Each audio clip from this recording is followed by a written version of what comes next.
Sir ମୋ ନାଁ ଲକ୍ଷ୍ମୀ ନାରାୟଣ ପାଢ଼ୀ ମୁଁ ମନ୍ଦିରର ପୂଜିକ। ମୁଁ ପ୍ରଥମେ ଫାଷ୍ଟ ଆସିଲି 6:40 ବେଳକୁ। ସେହି ସମୟରେ ଆସିକି ଫାଷ୍ଟ ଗେଟ୍ଟା ଖୋଲିକି ମୁଁ ଭିତରେ ଏଣ୍ଟ୍ରି କଲା ବେଳକୁ ଫାଷ୍ଟ ଦେଖିଲି ରୋଷେଇ ଘର ତାଲା ଭଙ୍ଗା ହେଇଛି। ଆରେ ତାଲା କ'ଣ ଭଙ୍ଗା ହେଇଛି ବୋଲିକି ବାମ ପଟକୁ ଚାହିଁକି ଦେଖିଲା ବେଳକୁ ଶିବ ମନ୍ଦିରର ତାଲା ମଧ୍ୟ ଭଙ୍ଗା ହେଇଛି। ତାପରେ ଏଇଟା ବି ଭଙ୍ଗା ହେଇଛି ବୋଲିକି ମୁଁ କ'ଣ କଲି, ଆମ ପ୍ରେସିଡେଣ୍ଟ ସାର୍ଙ୍କୁ, ସେକ୍ରେଟାରୀ କି ଆମର ଆଉ ଜଣେ ଦୁଇଟା ପୂଜିକକୁ ମୁଁ ସାଙ୍ଗେ ସାଙ୍ଗେ ଫୋନ୍ କଲି।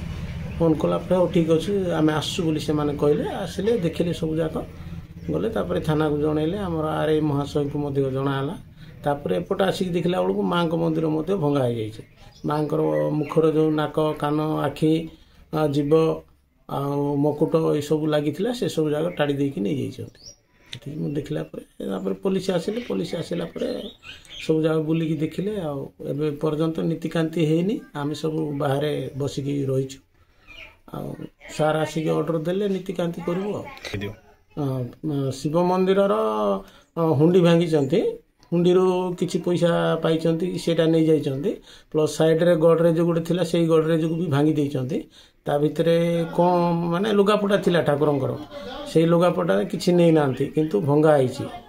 ଆଉ ଫ୍ୟାନ୍ଟିଏ ଗୋଟେ ଦାତା ନୂଆଟା ଡୋନେଟ୍ କରିଥିଲେ, ସେ ଫ୍ୟାନ୍ଟା ଲଗାଇବା ବୋଲିକି ଇଏ କରୁଥିଲୁ। ସେ ଫ୍ୟାନ୍ଟା ଲଗା ହେଇନଥିଲା, ସେଇ ସିଲ୍ ହେଇକି ଡୋକୁ ସାଙ୍ଗେ ଥିଲା, ସେଇ ଫ୍ୟାନ୍ଟାକୁ ନେଇଯାଇଛନ୍ତି। ହଁ ସାର୍ ଆସିଲେ, ମାନେ ଆମର ଚାନ୍ଦିଲି ସାର୍ ପୁଣି ଆସୁଛନ୍ତି। ସିଏ ଆସିଲେ ଅର୍ଡ଼ର ଦେଲା ପରେ ଆମେ ନୀତିକାନ୍ତି କରିବୁ ଆଉ।